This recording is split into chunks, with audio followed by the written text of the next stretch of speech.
ഓശാന ദിനത്തിൽ കഴുതയ്ക്ക് കുപ്പായ തൊഴിലാളികളോട് പറയുവാനുള്ളത്.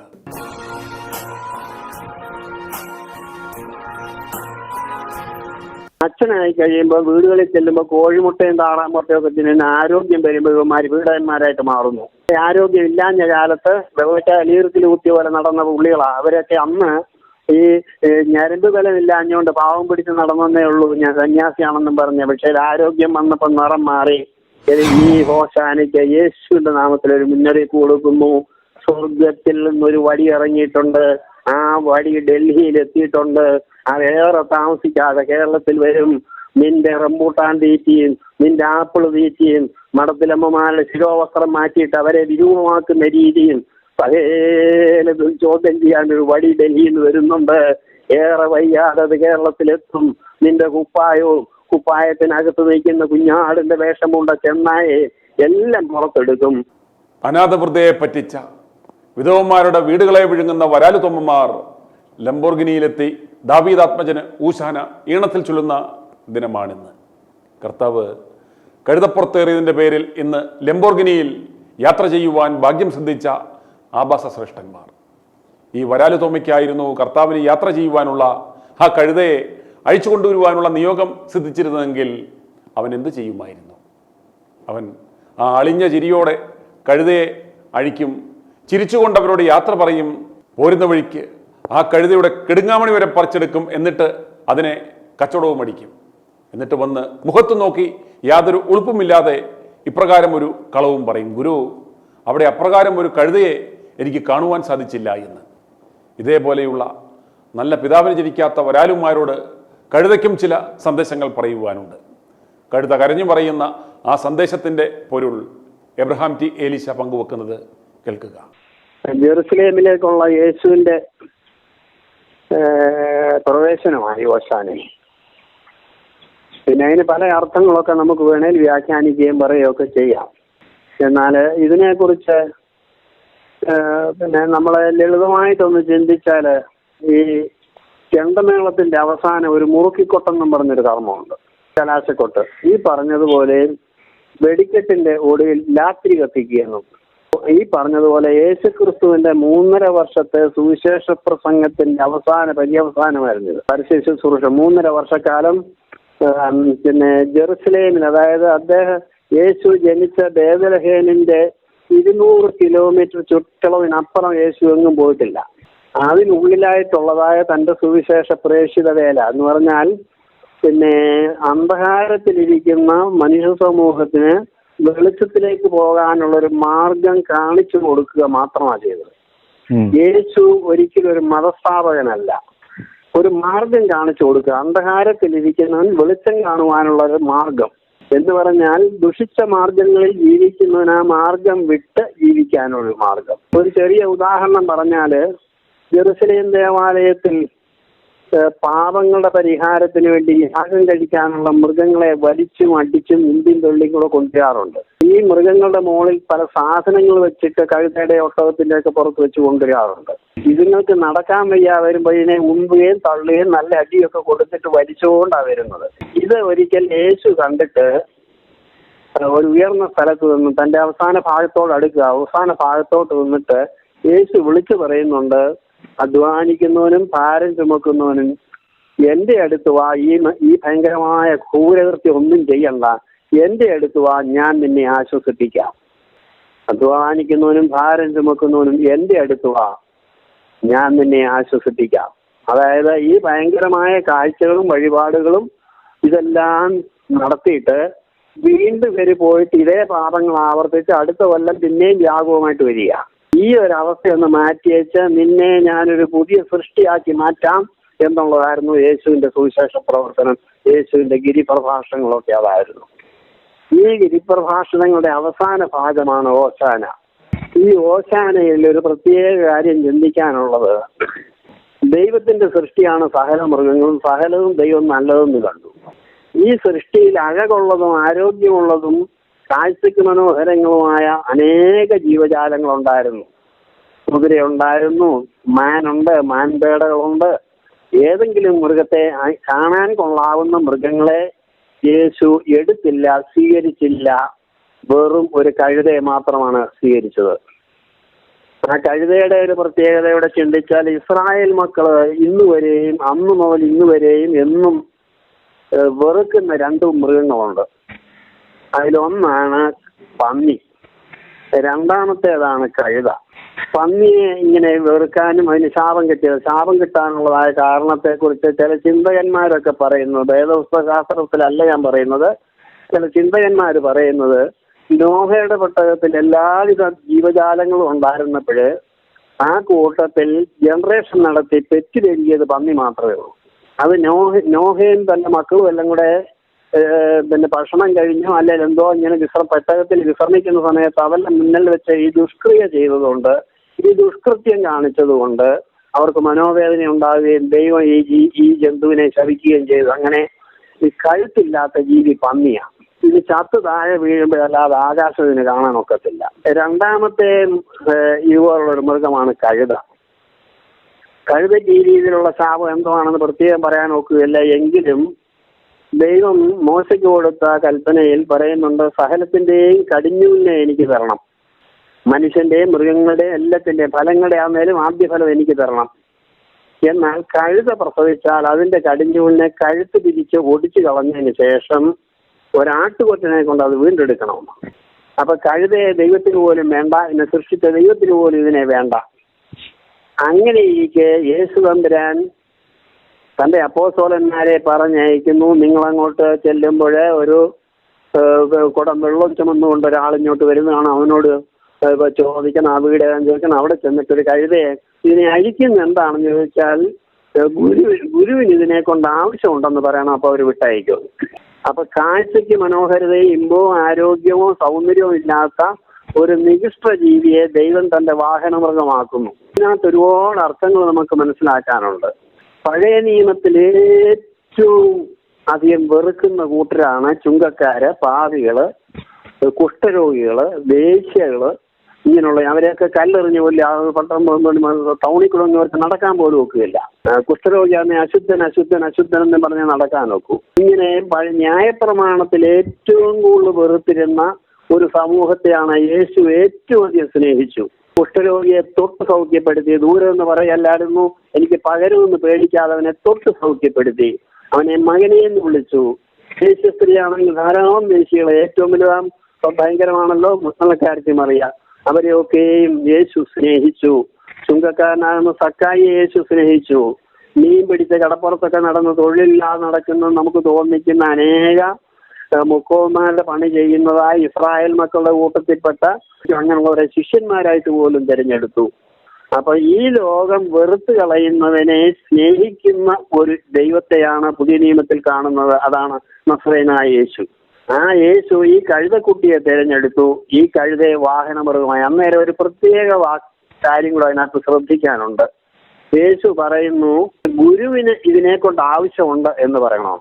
അപ്പൊ ഞാൻ ചോദിക്കുന്നു, ഇന്ന് ഈ സെമിനാരിൽ പോകുന്നവരും സുവിശേഷ വേലയ്ക്ക് പോകുന്നവരും ഒക്കെ യേശുവിന് ഇതിനെ കൊണ്ട് ആവശ്യമുണ്ട് എന്ന് പറഞ്ഞ് യേശു വിളിച്ചതാണോ? അതെയോ ഞാൻ മനസ്സിലാക്കിയിട്ടുള്ളത് ഗർഭത്തിൽ കിടക്കുമ്പോൾ തന്നെ ഇവര് സെമിനാരി പോകാൻ വേണ്ടി ലെറ്ററിന് അച്ഛൻ്റെ അടുത്ത് നിന്ന് പറയുമ്പോൾ വയറ്റിൽ കുഞ്ഞ് കിടക്കുമ്പോൾ തന്നെ എനിക്കൊരു വയറ്റുവേദന ഉണ്ടായപ്പോൾ ഞാൻ നേർച്ച പറഞ്ഞ ആൺകുഞ്ഞാന്നേ ഞാൻ ദൈവത്തിന് കൊടുക്കാം, പെണ്ണാന്നേ ലൂസിഫറിന് കൊടുത്തേക്കാവും. അങ്ങനെ ഞാൻ നേർച്ച കുഞ്ഞാ, അതുകൊണ്ട് ഈ കുഞ്ഞിനെ സെമിനാരിൽ എടുപ്പിച്ച് അച്ഛനാക്കണേ. ഇത് നേരാണെന്ന് വിചാരിച്ചുകൊണ്ട് എഴുത്ത് കൊടുത്തു വിടുന്നു. അങ്ങനെ സെമിനാരിൽ പോയി പഠിച്ച് അച്ഛനായിട്ട് തൊപ്പിയും വെച്ചും വെച്ച് ഇറങ്ങുമ്പോൾ ഈ കള്ള കാമ്പറുകളെ ശവം കുഴിച്ചിട്ടേച്ചും കവർന്ന് കൈ നീട്ടുന്നു. ഇത് ഭൂമി പൊറുക്കുമോ സ്വർഗം പൊറുക്കുമോ എന്നാണ് ഞാൻ ചോദിക്കുന്നത്. പെണ്ണ് കെട്ടിച്ച കാശ്, മാമോദിസ, മുഖ്യ കാശ്, ഈ കഴിഞ്ഞ ദിവസം നമ്മൾ ചിന്തിച്ച കുമ്പസാര പാപമോചനം കൊടുക്കുന്നതിന് പോലും കൊടുക്കുന്ന പണത്തിന്റെ ആ ഡേറ്റ് അനുസരിച്ച് പാപങ്ങളെ മോചിക്കുന്നു, തൊടുന്നതിനും പിടിക്കുന്നു. അപ്പൊ ഇങ്ങനെ വയറ്റി കിടന്നപ്പോഴേ നേർന്നുണ്ടായതാണ് ഈ സെമിനാരി പോതി പുരോഹിതന്മാരും എന്ന് അവരവകാശപ്പെടുന്നു. പക്ഷേ ഞാൻ ചോദിക്കുന്നത്, യേശുവിന് ഇതിനെ കൊണ്ട് ആവശ്യമുണ്ടെന്നും പറഞ്ഞ് ഇതിൽ ഏതേലും ഒരെണ്ണത്തിനെ യേശു വിളിച്ചിട്ടുണ്ടോ എന്നാണ് ഞാൻ ചോദിക്കുന്നത്. അതെങ്ങനെ ഇവിടെ വീട്ടില് ഉപജീവനത്തിനോ അല്ലെങ്കിൽ ഇത് നല്ലൊരു തൊഴിലാണ്, ഇത് ഈ നൈറ്റ് ഇട്ട് കഴിഞ്ഞു കഴിഞ്ഞാൽ ഒരു തൊഴിലുറപ്പ് പദ്ധതിയാവുന്ന കരുതിയല്ലേ 99% പോകുന്നത്? അത്രയേ ഉള്ളൂ. ട്യൂട്ടോറിയൽ കോളേജിൽ പോലും പഠിപ്പിക്കാനൊക്കാത്ത നിത്യരോഗികളായിട്ടുള്ള ചില പെണ്ണ് കെട്ടിക്കാനൊക്കത്തില്ല. നിത്യരോഗികളെ ജന്മത്തിലെ പിത്തശൂലം ബാധിച്ച് വെള്ളക്കായ നീർത്തിൽ കുത്തിയോളുള്ള ഇതിനെയെല്ലാം കൂടാണ് തള്ളി സെമിനാരിയിലോട്ട് അയക്കുന്നത്. ഈ നിത്യരോഗികളൊക്കെയാണ് സന്യാസി എന്നും പറഞ്ഞ് അച്ഛനായി കഴിയുമ്പോൾ വീടുകളിൽ ചെല്ലുമ്പോൾ കോഴിമുട്ടയും താറാമുട്ടയും ഒക്കെ തിന്നുന്ന ആരോഗ്യം വരുമ്പോൾ ഇവന്മാർ വീടന്മാരായിട്ട് മാറുന്നു. നേരത്തെ ആരോഗ്യം ഇല്ലാഞ്ഞ കാലത്ത് വെള്ളക്കായ നീർത്തിൽ കുത്തിയ പോലെ നടന്ന പുള്ളികളാണ്. അവരൊക്കെ അന്ന് ഈ ഞരമ്പ് ബലമില്ലാഞ്ഞുകൊണ്ട് പാവം പിടിച്ച് നടന്നേ ഉള്ളൂ, ഞാൻ സന്യാസിയാണെന്നും പറഞ്ഞ. പക്ഷേ ആരോഗ്യം വന്നപ്പോൾ നിറം മാറി. നമ്മളറിയാമല്ലോ, ഈ പിണ്ണാക്ക് വെല്ലുവിളിയൊക്കെ ഇടുമ്പോൾ വൃക്ഷങ്ങളുടെ ആരോഗ്യം മാറുന്നത് പോലെ ഇത് മാറിക്കിട്ടി. നമ്മൾ ചിന്തിക്കുന്ന വിഷയം, യേശുവിന് ഇതിനെ കൊണ്ട് ആവശ്യമുണ്ട്, ഗുരുവിന് ഇതിനെ ആവശ്യമുണ്ടെന്നും പറഞ്ഞ് അയച്ചെടുത്തതാണ് ഈ കഴുത. ഇതുപോലുള്ള കഴുതകളുടെ ഇന്നും യേശുവിന് ആവശ്യമുണ്ടെന്നും പറഞ്ഞ് വിളിച്ചവർ ഈ കൂട്ടത്തിലുണ്ട്. ഇല്ലെന്ന് ഞാൻ പറയുന്നില്ല, 100% അല്ല ഈ പറയുന്നത്. ഇതിനകത്ത് നല്ലവരുണ്ട്. ഫാദർ ഡാമിനെ പോലെയും മറ്റുള്ള ധാരാളം നല്ല ശുശ്രൂഷ ചെയ്ത് പാശ്ചാത്യ രാജ്യങ്ങളിൽ നിന്നൊക്കെയും റെസ്കൂട്ട് ബ്ലാക്കന്മാർ വന്നിട്ട് നാഗാലാൻഡിലെ മനുഷ്യനെ തിന്നുന്നവനെയൊക്കെയും മനുഷ്യനാക്കി മാറ്റിയതും മിസോറാമിലും അങ്കറിയിലും ഒക്കെയും ക്രിസ്തുമതം പ്രചരിപ്പിച്ച നല്ല പുരോഹിതന്മാർ ഈ കൂട്ടത്തിലുണ്ട്. ഇല്ലെന്നല്ല ഞാൻ പറയുന്നത്. എന്നാൽ ഈ മലങ്കരയിൽ കാണുന്നത് മുഴുവൻ തീവട്ടിക്കൊള്ളയാണ്.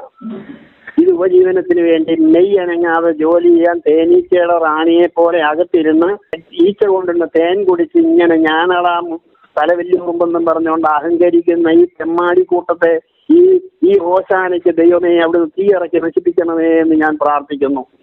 ഈ നമ്മൾ ഓശാനയെ കുറിച്ച് വീണ്ടും ചിന്തിക്കുമ്പോൾ ഈ കഴുതയ്ക്ക് നമ്മളിപ്പോൾ ചിന്തിച്ചത് ഏറ്റവും അധികം നികഷ്ടമായ 2 ജീവികളിൽ 2ാമത്തെ ജീവിയാകുന്ന ഈ കഴുതയ്ക്ക്, ഇസ്രായേൽ മക്കൾ ഏറ്റവും അധികം വെറുക്കുന്ന ഈ കഴുതയ്ക്ക്, ഈ കഴുതയുടെ കടിഞ്ഞൂലിനെ പോലും യാഗമർപ്പിക്കാത്ത ഈ കഴുതയ്ക്ക് ഇസ്രായേൽ മക്കൾ അവരുടെ സ്വന്തം വസ്ത്രം വിരിച്ചു, ചൈത്തുമരത്തിന്റെ കൊമ്പുകൾ വെട്ടിയിട്ട് കൊടുത്തു, ഈത്തപ്പനയുടെ ഓലകൾ ഓശാന പാടിക്കൊടുത്തു, ഈ പൂക്കൾ വാരി കുഞ്ഞുങ്ങൾ എറിഞ്ഞു. നാളെ നമ്മൾ പാടുന്ന കേൾക്കാം, പിന്നെ പിഞ്ച് കിടാങ്ങൾ ആർത്തു വിളിച്ചു എന്നുള്ള പാട്ടുകൾ കേൾക്കാം. ക്യാൻസ് നമ്മൾ ആ പാട്ട് ചിന്തിച്ചാൽ കണ്ണു നിറഞ്ഞു. അതുപോലെ ഇമ്പകരമായ പാട്ടുകൾ ഇതിനകത്ത് പാടുന്നുണ്ട്. ഈ കഴുതയ്ക്ക്, നിന്യമായ കഴുതയ്ക്ക് ഇസ്രായേൽ മക്കള് ഇതിങ്ങനെ സ്വന്തം വസ്ത്രങ്ങൾ വരെയും വിരിച്ചു കൊടുത്തതിന്റെ കാരണം എന്നാണെന്ന് ഈ പുരോഹിത വർഗം അറിഞ്ഞിരുന്നെങ്കിൽ ഈ ലോകത്തിന് ഭാഗ്യം. കാരണം കഴുതേ, എടാ തെണ്ടി കഴുതേ, നിനക്കല്ല ഈ വസ്ത്രം വിരിച്ചത്, നിന്റെ മേൽ വാഹനമേറിയിരിക്കുന്ന യേശുവിനാണ്. യേശുവിനെ റിഫ്ലക്ട് ചെയ്താണ് ഇത് വിരിച്ചത്. ഈ പുരോഹിതന്മാരെ ആയിരിക്കുന്നത് ഈ അപ്പലാൽ ഏപ്യന്മാര് കരുതിയിരിക്കുന്ന അവന്റെ കുപ്പായവും തൊപ്പിയും ബെൽറ്റും കണ്ടാ നമ്മൾ ബഹുമാനിക്കുന്നതെന്നാ. അല്ല, വാഹനമൃഗം യേശുവിന്റെ നാമത്തിൽ നീ പ്രവർത്തിക്കുന്നത് കൊണ്ടല്ല, നിന്റെ കഴുത്തേലെ കുരിശും ചന്തയിലെ കുരിശും കണ്ടിട്ടല്ല നിന്നെ ബഹുമാനിക്കുന്നത്. കുരിശ് സാത്താൻ ഉപയോഗിക്കും. സാത്താന്റെ പള്ളിയിലും കുരിശുണ്ടെന്ന് പോയി കണ്ടിട്ടുള്ളവർ പറയുന്നുണ്ട്. കേരളത്തിൽ മട്ടാഞ്ചേരിയിലെ സാത്താന്റെ പള്ളിയുണ്ട്, അവിടെയും കുരിശുണ്ട്. കുരിശലല്ല വിഷയം. യേശുവിന്റെ കുരിശിന് പ്രത്യേകത. കുരിശെന്നുള്ള വാക്കിന്റെ അർത്ഥം നിന്നയുടെ സ്കീപ്പാന്നാണ്. എന്റെ യേശുവിന്റെ നാമത്തിൽ കഷ്ടതയും പ്രയാസവും ദുഃഖവും പട്ടിണിയും ഒക്കെ അനുഭവിക്കുന്ന കുരിശാണ് കുരിശ്. പോട്ടെ, ആ വിഷയത്തിലേക്ക് കിടക്കുന്നില്ല. യേശുവിന്റെ നാമത്തിലാണ് നിനക്ക് കഴുതയെ, നിനക്ക് ഈ വസ്ത്രം വിരിച്ചു തന്നത്. അതുകൊണ്ട് ഷേക്സ്പിയർ, ലോകപ്രശസ്തനായ ഷേക്സ്പിയർ തന്റെ ഒരു കഥയിൽ ഇങ്ങനെ പറയുന്നുണ്ട്, ഈ കഴുത അങ്ങ് യെരൂശലേമിൽ ചെന്നു, യേശു ഇറങ്ങി ദേവാലയത്തിൽ കയറിപ്പോയപ്പോൾ കഴുത തിരിഞ്ഞു നോക്കിയപ്പോൾ ഈ പൂക്കളും ഇസ്രായേൽ മക്കളുടെ വിലപിടിപ്പുള്ള വസ്ത്രങ്ങളും ഒക്കെ കണ്ടപ്പം എനിക്ക് ഒന്നുകൂടൊന്ന് നടക്കണമെന്ന് കഴുത തീരുമാനിച്ചു.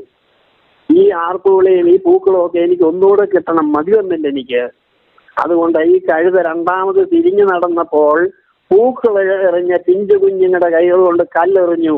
ആലിപ്പഴം വീഴുന്നത് പോലെ കല്ലേറുകൾ കഴുതയുടെ പുറത്ത് വീണു. ഷേക്സ്പിയർ എഴുതിയ കഥയാണ്. കഴുതയെ, നിനക്കല്ല ഈ സ്വീകരണം തന്നത്, നിന്നിൽ വാഹനമേറിയ യേശുവിനാണ്. വീണ്ടും ഇതിനകത്തൊരു പ്രധാന കാര്യം കൂടെ ചിന്തിക്കാനുണ്ട്. ഈ യേശു ഈ കഴുതയെ അടുത്ത് വന്നു കഴിഞ്ഞപ്പോൾ യേശു തന്റെ വസ്ത്രം അതിന്മേൽ വിരിച്ചു എന്ന് പറയുന്നുണ്ട്. വേദപുസ്തകത്തിൽ പറയുന്ന തന്റെ വസ്ത്രം അതിന് പല വ്യാഖ്യാനങ്ങൾ വേണേൽ പറയാം, പല കാരണങ്ങളും പറയാം, പല സത്യങ്ങളും ഇതിനകത്തുണ്ട്. കഴുതയുടെ നഗ്നതയെ തന്റെ വസ്ത്രം കൊണ്ട് മറച്ചു എന്ന് വേണമെങ്കിൽ പറയാം. ഞാൻ അതിനെക്കുറിച്ച് പറയുന്നത്, ലംഘനം ക്ഷമിച്ചും പാപം മറച്ചും കിട്ടിയ മനുഷ്യൻ ഭാഗ്യവാൻ. അത് മറച്ചിരിക്കുകയാണ്. കഴുതയുടെ നഗ്നതയും അതിൻ്റെ പിന്നെ വൃത്തികെട്ട ഭാഗങ്ങളും സൗന്ദര്യമില്ലായ്മയും ഒക്കെ ഈ വസ്ത്രം കൊണ്ട് മറച്ചു. ഇത് മറച്ചതേ ഉള്ളൂ, പാപം പുറത്തിട്ടില്ല, ഇത് മറക്കുകയേ ഉള്ളൂ, പാപം മറക്കുകയേ ഉള്ളൂ. ലംഘനം ക്ഷമിക്കും, പാപം ക്ഷമിക്കത്തില്ല, അത് മറക്കുകയേ ഉള്ളൂ എന്നുള്ള സത്യം കൂടെ ഓർത്തിരിക്കണം. വീണ്ടും നമ്മൾ ചിന്തിക്കുന്നത്, സിയോൻ പുത്രി, ഈ കഴുതയുടെ മേലിട്ടിരിക്കുന്ന ഈ വസ്ത്രത്തിന് വേറൊരു പേരുണ്ട്. ആ പേരാണ് മഹത്വത്തിന്റെ വസ്ത്രം. വീണ്ടും ബൈബിളിൽ നമുക്ക് കാണുന്നുണ്ട്, ഏലിയാ പ്രവാചകൻ മരിച്ച് അഗ്നിക്കുതിരമേൽ ഉയരത്തിലേക്ക് കടന്നു പോകുമ്പോൾ ഭൂമിയിൽ കാത്തുനിന്ന പ്രധാന ശിഷ്യനാകും ഏലിശ, ഇസ്രായേലിന്റെ പേരും പേരാളിയുമായവനെ എന്ന് പറഞ്ഞ് പൊട്ടിക്കരയുമ്പോൾ ഏലിയാവ് ആകാശത്തും തന്റെ പുതപ്പിട്ട് കൊടുത്തായിട്ട് പറയുന്നുണ്ട്. ആ പുതപ്പ് ഏലിശായുടെ മേൽ വീണപ്പോൾ, അതാണ് മഹത്വത്തിന്റെ വസ്ത്രം വീണപ്പോൾ ഏലിശ ഏലിയാവിനെ പോലെ ശക്തനായി മാറി. ഞാനിപ്പോൾ സൂചിപ്പിക്കുന്നത്, പട്ടം കൊട സമയത്ത് ഇതുപോലൊരു മഹത്വത്തിന്റെ വസ്ത്രം ഇവരുടെ മേൽ വന്നെന്ന് വിചാരിക്കാം. വിശ്വാസപ്രകാരം അർഹതയുള്ള ദൈവഹിത പ്രകാരമുള്ള പട്ടം കൊടയാണെങ്കിൽ ഇങ്ങനൊരു മഹത്വത്തിന്റെ വസ്ത്രം ഇവരുടെ മേൽ വീഴും. കൈവച്ചാലും കാല് വെച്ചാലും ഈ വസ്ത്രമാണ് ഇവരെ വിശുദ്ധീകരിക്കുന്നത്. ഇവൻ മുമ്പ് നമ്മൾ ചിന്തിച്ചിട്ടുണ്ട് പലപ്പോഴുമായിട്ട്, ഇവൻ പാപം ചെയ്യുമ്പോൾ നീ ഇതിൽ നിന്ന് സ്വയം ഉരിയപ്പെട്ടു പോകുമെന്ന് പറഞ്ഞാൽ ഈ വസ്ത്രം തന്നെ മാറിപ്പോകും. ഇനി വേറൊരു ഉദാഹരണം കൂടി ഈ സമയത്ത് ചിന്തിക്കുകയാണെങ്കിൽ, മിരിയാം അഹ്റോനും കൂടെ മോശയ്ക്കെതിരായിട്ട് ഗൂഢാലോചന നടത്തിയപ്പോൾ അഹ്റോനെ ദൈവം അപ്പോൾ ശിക്ഷിക്കുന്നില്ലെങ്കിലും മിരിയാമിനെ ശിക്ഷിച്ചു. അതിനെക്കുറിച്ച് ഉൽപ്പത്തി പുസ്തകത്തിൽ പറയുന്നത്, പുറപ്പാട് പുസ്തകത്തിൽ പറയുന്നത്, മിരിയാം താമസിക്കുന്ന കൂടാരത്തിന്റെ മുകളിൽ നിന്ന് ദൈവത്തിന്റെ തേജസ് മാറിപ്പോയി, തൽക്ഷണത്തിൽ മിരിയാം കുഷ്ഠരോഗിയായി മാറി. അങ്ങനെ ഈ പുരോഹിതന്മാര് മാത്രമല്ല, ഇവര് പാർക്കുന്ന ഭവനത്തിന്റെ പോലും ഉയരത്തിൽ നിന്ന് ഈ മഹത്വത്തിന്റെ വസ്ത്രം ഉരിഞ്ഞു പോവുക മാത്രമല്ല, ദൈവത്തിന്റെ തേജസ് നീങ്ങിപ്പോകും. എല്ലാവരുടെയും കാര്യമല്ല ഞാൻ ഈ പറയുന്നത്. ദൈവഹിതപ്രകാരം ദൈവത്തെ ഭയപ്പെട്ട്, യഹോവയെ ഭയപ്പെട്ട് അവന്റെ വഴിയിൽ നടക്കുന്ന പുരോഹിതന് വരുമെന്നല്ല ഞാൻ ഈ പറയുന്നത്. കള്ളപ്രവാചകന്മാരും കള്ളപുരോഹിതന്മാരും ജീവിക്കാൻ വേണ്ടി വേഷം കെട്ടി നടക്കുന്ന ഈ ഭീകര ജന്തുക്കള്, നമ്മുടെ മുഖ്യമന്ത്രിയുടെ ഭാഷയിൽ പറഞ്ഞാൽ വൃത്തികെട്ട ജീവികള്, അശുദ്ധ ജീവികൾ ഈ കൂട്ടത്തിലുണ്ട്. അതിനെക്കുറിച്ചാണ് ഞാൻ പറയുന്നത്. നല്ലവരുണ്ടെന്ന ഈ കൂട്ടത്തിലുണ്ട്. പക്ഷെങ്കിൽ 10,000-ലോ 20,000-ലോ ഒരെണ്ണം നല്ലതായിട്ടില്ലെന്നുള്ളതും സത്യം അറിഞ്ഞിരിക്കണം.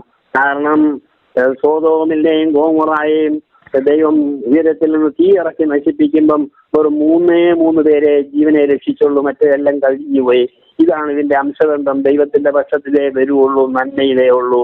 അതുകൊണ്ട് ഈ കഴുതയ്ക്ക് കൊടുത്തിരിക്കുന്ന ഈ സ്വീകരണം, നിന്റെ ഡിഗ്രി കണ്ടോ, ഡോക്ടറേറ്റ് കണ്ടോ, നിന്റെ കുപ്പായം കണ്ടോ, നിന്റെ മധുരമേറിയ ശബ്ദം കേട്ടിട്ടോ അല്ല ബഹുമാനിക്കുന്നത്. യേശുവിന്റെ നാമത്തിലാണ്. അത് ഈ മഹത്വത്തിന്റെ വസ്ത്രം ഉരിഞ്ഞു പോയെങ്കിൽ നീ വെറും ചെകുത്താനായി മാറും, ദുഷ്ടാത്മാവായി മാറും, ഷൈജുക്കുര്യനെ പോലെ പീഡനക്കാരനായി മാറും, ഭോഗപ്രിയനായി മാറും, ദൈവത്തിനും മനുഷ്യനും സമൂഹത്തിനും കൊള്ളരുതാത്തവനായി മാറിയിട്ട് നിത്യ ദാരിദ്ര്യ ദുരിതത്തിലേക്ക് മാറും, സഭയെ മുഴുവനും നശിപ്പിച്ചു കളയും. അതുകൊണ്ട് ഈ ഓശാനയ്ക്ക് ഓർക്കുന്ന ഏറ്റവും പ്രധാനപ്പെട്ട ഒരു കാര്യം, നിന്ദ്യമായ വസ്തുക്കളെ നല്ലതിലേക്ക് കൊണ്ടുവരുന്ന യേശുവിന്റെ ദൗത്യത്തിന് നമ്മൾ പിന്തുണ കൊടുക്കുകയും അതിനോടൊപ്പം നമ്മൾ സഹകരിക്കുകയും ആ യേശുവിന്റെ പ്രവർത്തനത്തെ വിജയിപ്പിക്കുകയും ചെയ്യുവാനാണ് ഈ വർഷത്തെ ഓശാന നമുക്ക് പ്രയോജനപ്പെടുത്തണം. ഒരു കാര്യം കൂടി ഞാൻ ഓർപ്പിച്ചിട്ട് എന്റെ വാക്കുകളെ ചുരുക്കുകയാണ്. എല്ലാ സഭയിലെയും മെത്രാന്മാരും പുരോഹിതന്മാരും എല്ലാം കണക്കാണ്. യെശയ്യാ പ്രവാചകൻ 1-ാം അധ്യായത്തിൽ പറയുന്ന അടിമുടി കുഷ്ഠം ബാധിച്ചിരിക്കുന്നു. പരിശുദ്ധാത്മാവിനെ കിട്ടിയെന്ന് പറഞ്ഞ് കുലുക്കിക്കൊണ്ട് നടക്കുന്ന പാസ്റ്ററും ആ പാസ്റ്ററിന്റെ അപ്പനും അമ്മയും എല്ലാം അടിമുടി കുഷ്ഠം ബാധിച്ചിരിക്കുകയാണ്. അവർക്കൊരു മുന്നറിയിപ്പ് ഈ ഹോശാനയ്ക്ക് യേശുവിന്റെ നാമത്തിൽ ഒരു മുന്നറിയിപ്പ് കൊടുക്കുന്നു. സ്വർഗത്തിൽ നിന്നൊരു വടി ഇറങ്ങിയിട്ടുണ്ട്. ആ വടി ഡൽഹിയിൽ എത്തിയിട്ടുണ്ട്. അതേറെ താമസിക്കാതെ കേരളത്തിൽ വരും. നിന്റെ റംബൂട്ടാൻ തീറ്റിയും നിന്റെ ആപ്പിൾ തീറ്റിയും മടത്തിലമ്മമാരുടെ ശിരോവസ്ത്രം മാറ്റിയിട്ട് അവരെ വിരൂപമാക്കുന്ന രീതിയും പകേലതും ചോദ്യം ചെയ്യാൻ ഒരു വടി ഡൽഹിയിൽ നിന്ന് വരുന്നുണ്ട്. ഏറെ വയ്യാതെ അത് കേരളത്തിലെത്തും. നിന്റെ കുപ്പായത്തിനകത്ത് നിൽക്കുന്ന കുഞ്ഞാടിന്റെ വേഷമുണ്ട ചെന്നായെ എല്ലാം പുറത്തെടുക്കും. അന്ന് ഒറിജിനൽ ക്രിസ്ത്യാനി വേറെ മാറി നിൽക്കും. യേശുവിനെ രക്ഷിതാവായി സ്വീകരിച്ച് അവന്റെ രക്തത്താൽ തങ്കച്ചോരയാൽ വിലക്കെടുത്തപ്പെട്ടവര്, ഈ കഴുതെ ഗുരുവിന് ആവശ്യമുണ്ടെന്നും പറഞ്ഞ് ഗുരു വിളിച്ചെടുത്തവര് ഒക്കെ ഇവിടെ മാറി നിൽക്കും. കുഞ്ഞാടിനെ പോലെ അവർ മാറി നിൽക്കും. കഴുകനെ പോലെ അവർ ചിറകടിച്ച് പറക്കും. അല്ലാത്തൊക്കെയും ഈ മഹത്വ വസ്ത്രം നഷ്ടപ്പെട്ട് ലൂസിഫറിന്റെ പിൻഗാമികളായി നിത്യനരകത്തിലേക്ക് പോകും എന്നുള്ള സൂചനയുടെ ഈ സമയത്ത് ഞാൻ ഓർപ്പിക്കുകയാണ്. ഈ ഓശാന നമുക്ക് അനുഗ്രഹമായി തീരട്ടെ. നമ്മൾ പിടിക്കുന്ന ഓരോ കുരുത്തോലയിലും വെണ്ണയേറിയ കുരുത്തോലെ പോലെ കാഠിന്യമില്ല, നല്ല വഴക്കമുള്ള കുരുത്തോലെ പോലെ മര്യാദയുള്ളവരായി മനസ്സലിവുള്ളവരായി ആ കുരുത്തോലയുടെ അഗ്രം വളഞ്ഞിരിക്കുന്നത് പോലെ താഴ്മയും വിനയവും തലകളെ വണക്കുന്നവരായി തീരുവാൻ ദൈവത്തിന്റെ പരിശുദ്ധാത്മാവ് നമ്മളെ ഇടയാക്കട്ടെ എന്ന് ഞാനും പ്രാർത്ഥിച്ചുകൊണ്ട് എന്നോടൊപ്പം അനേകരും കൂടെ പ്രാർത്ഥിച്ചുകൊണ്ട് ഈ ഹോശാനയുടെ എല്ലാവിധ മംഗളും ആശംസിച്ചുകൊണ്ട് വാക്കുകൾ ചുരുക്കും. i2i News, an eye for truth. i2i News subscribe ചെയ്തിട്ടില്ലാത്തവർ ഇപ്പോൾ തന്നെ സബ്സ്ക്രൈബ് ചെയ്യുക. നോട്ടിഫിക്കേഷൻ ലഭിക്കുവാൻ ബെൽ ബട്ടണും അമർത്തുക.